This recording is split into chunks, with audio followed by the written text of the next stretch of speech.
Hello दोस्तों, कैसे हैं आप लोग। मिस्टीरियस वीडियो में आपका स्वागत है। मित्रों, पौराणिक काल के सबसे बड़े युद्ध महाभारत, जिसमें देश विदेश छोटे बड़े राज्य के सभी राजाओं में से शायद ही कोई ऐसा हो जो विपक्ष रहा हो, लेकिन इस बीच कई महान योद्धा भी थे जिन्होंने इतने बलशाली होने के बावजूद इस युद्ध में हिस्सा नहीं लिया।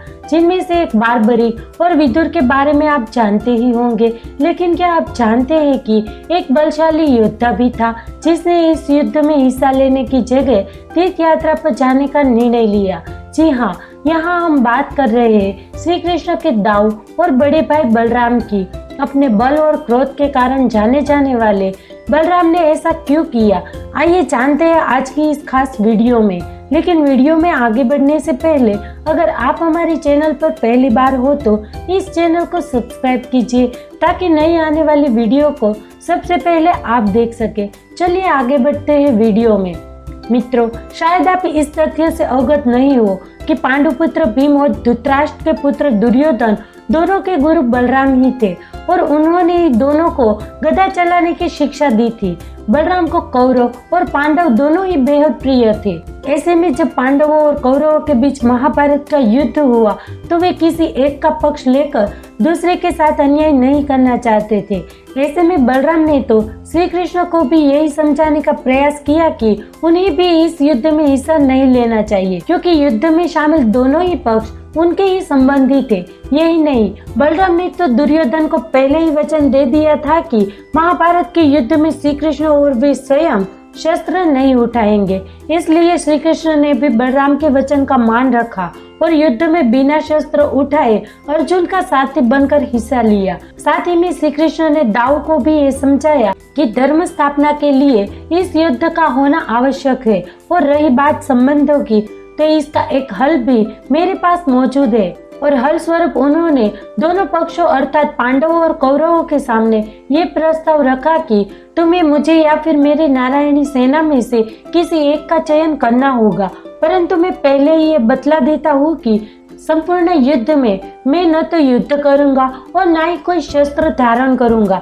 यह सुन दुर्योधन ने श्री कृष्ण को छोड़ नारायणी सेना का चयन किया और अर्जुन ने श्री कृष्ण को। एक तरफ जहाँ कौरवों के साथ कृष्ण की नारायणी सेना सहित 11 अक्षौहिणी सेना थी, वहीं दूसरी तरफ पांडवों के साथ केवल 8 अक्षौहिणी सेना थी। इसके बावजूद भी बलराम ने युद्ध न करने का प्रण लिया और सरस्वती नदी के तटवर्ती तीर्थों की यात्रा पर निकल गए। बलराम की तीर्थ यात्रा पर जाने से पूर्व की एक वृतांत का वर्णन भी महाभारत में मिलता है, जिसमें इस बात का वर्णन किया गया है कि जिस समय युद्ध की तैयारियां चल रही थी, उस बीच भगवान श्री कृष्ण के बड़े भाई बलराम पांडवों की छावनी में अचानक जा पहुंचे। दाऊ भैया को आता देख श्री कृष्ण, युधिष्ठिर समेत वहां उपस्थित सभी लोग बड़े प्रसन्न हुए। सभी ने उनका आदर किया। उसके पश्चात सभी को अभिवादन कर बलराम धर्मराज के पास बैठ गए और मन में चल रही विडंबना को बताते हुए उन्होंने बड़े व्यथित मन से धर्मराज से कहा कि कितनी बार मैंने कृष्ण से कहा कि हमारे लिए तो पांडव और कौरव दोनों ही एक समान है, दोनों को मूर्खता करने की सूझी है, इसमें हमें बीच में पड़ने की कोई आवश्यकता नहीं है। पर कृष्ण ने मेरी एक ना मानी। कृष्ण का अर्जुन के प्रति स्नेह इतना ज्यादा है कि वे कौरव के विपक्ष में है, और अब जिस तरह कृष्ण हो उसके विपक्ष में भला मैं कैसे जाऊं। और दूसरी तरफ भीम और दुर्योधन दोनों ने ही मुझसे गदा सीखी है, दोनों ही मेरे शिष्य है, दोनों पर मेरा एक जैसा स्नेह है। इसलिए दोनों कुरुवंशियों को आपस में लड़ते हुए मैं नहीं देख सकता, इसलिए मैं तीर्थ यात्रा पर जा रहा हूँ। इस प्रकार एक तरफ इतिहास का सबसे बड़ा विश्व युद्ध चल रहा था, वहीं दूसरी ओर उस काल के इतने बड़े योद्धा महाबली बलराम तीर्थ यात्रा कर रहे थे। कहा जाता है कि जब बलराम तीर्थ यात्रा से लौटे तो महाभारत का युद्ध अपने अंतिम चरण पर था और कुरुक्षेत्र की रणभूमि में भीम और दुर्योधन के बीच युद्ध चल रहा था। इस दौरान भीम ने श्री कृष्ण के इशारे पर दुर्योधन की जंघा पर गदा से वार किया और गांधारी पुत्र दुर्योधन वहीं गिर गए।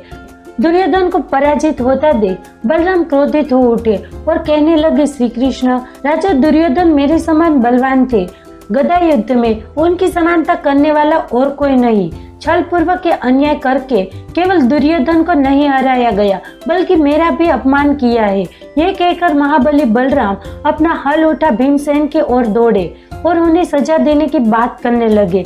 बलराम को इतना क्रोधित देख श्री कृष्ण ने बीच बचाव किया और दाऊ बलराम को याद दिलाया कि धर्म और अधर्म के बीच जब युद्ध लड़ा जा रहा था तब आपने समय की इस चुनौती को स्वीकार नहीं किया। ऐसे में अब आखिरी चरण में वापस आकर आपका इस तरह की युद्ध के नतीजे को प्रभावित करना उचित नहीं है। भगवान श्री कृष्ण के मुख से ये वचन सुनकर बलराम जी शांत हो गए, परंतु उनके मन को अभी भी संतोष नहीं हुआ और वे सबके सामने अपना रोष प्रकट करते हुए बोले, राजा दुर्योधन को अधर्म पूर्वक मारकर पांडुपुत्र भीमसेन इस संसार में कपटपूर्ण युद्ध करने वाले योद्धा के रूप में विख्यात होंगे, जबकि दुर्योधन जिसने सरलता से युद्ध किया और उसी अवस्था में मारा गया उसी सनातन सत्यता प्राप्त होंगी। ऐसा कहकर वे वहां से चले गए। यह घटना बलराम की दुर्योधन के प्रति उनके स्नेह को स्पष्ट रूप से दर्शाती है। अंततः श्री कृष्ण ने नियत होकर भी पांडवों को विजय दिलवा दी। इस प्रकार श्री कृष्ण ने एक तरफ तो बलराम के वचन का मान रखा और इसके साथ ही युद्ध में हिस्सा भी लिया। ये होना स्वाभाविक भी था, क्योंकि जहाँ धर्म की बात आती है वहाँ श्री कृष्ण सर्वदा धर्म को सर्वोपरि रखते हुए हमेशा धर्म के साथ खड़े नजर आए, फिर चाहे उनके सामने कोई उनका अपना ही क्यों ना हो। मित्रों, संभवतः आप बलराम के युद्ध में हिस्सा न लेने के कारण को अच्छे से जान चुके होंगे, परंतु आप ये जानते हैं कि श्री कृष्ण के बड़े भाई बलराम का जन्म भी बलराम से जुड़े रहस्यों में से एक है, जिनकी जानकारी आज भी अधिकतम लोगों को नहीं होगी। पुराणों में वर्णन मिलता है कि बलराम का जन्म एक गर्भ से दूसरे गर्भ में संकर्षण से हुआ था। वास्तव में जब देवकी और वासुदेव कारागार में बंदी बनाए गए थे और कंस एक एक करके उनके सभी पुत्रों को मारते जा रहा था, तब उनके 7वें गर्भ में स्थित बालक को बचाने के उद्देश्य से सर्वेश्वर देव की प्रेरणा पाकर देवी योगमाया ने उस बालक को देवकी के गर्भ से संकर्षण करके वासुदेव की पहली पत्नी रोहिणी के गर्भ में स्थापित कर दिया। देवकी के गर्भ में स्थित वो बालक और कोई नहीं बल्कि बलराम ही थे। यही कारण है कि जिस वजह से उन्हें संकर्षण भी कहा जाता है। बलभद्र, हलधर, संकर्षण और भी अनेकों नाम से जाने जाने वाले शेषनाग के अवतार बलराम कितने बलशाली थे, ये सत्य से तो आप सभी परिचित है ही। जहाँ एक ओर श्री कृष्ण को उनकी मनमोहक मुस्कान और शांत स्वभाव के लिए जाना जाता है, तो वही बलराम को उनके बल और क्रोध के लिए। यहाँ तक कि जरासंध को एकमात्र बलराम जी ही अपने योग्य प्रतिद्वंदी लगे थे। यदि श्री कृष्ण ने मना नहीं किया होता तो बलराम जी प्रथम आक्रमण में ही उसे यमलोक भेज देते। कहा जाता है कि यदुवंश के संहार के पश्चात बलराम ने समुद्र तट पर आसन लगाकर अपना देह त्याग किया था। आज के वीडियो में बस इतना ही। आपको ये वीडियो कैसी लगी कमेंट में बताइएगा जरूर। अगर आपको हमारी वीडियो पसंद आई हो तो इस वीडियो को लाइक कीजिए और अपने दोस्तों के साथ शेयर कीजिए। अगर आपने अभी तक हमारी चैनल को सब्सक्राइब नहीं किया तो पहले सब्सक्राइब कीजिए और फिर नीचे दिए गए बेल आइकन को क्लिक कीजिए।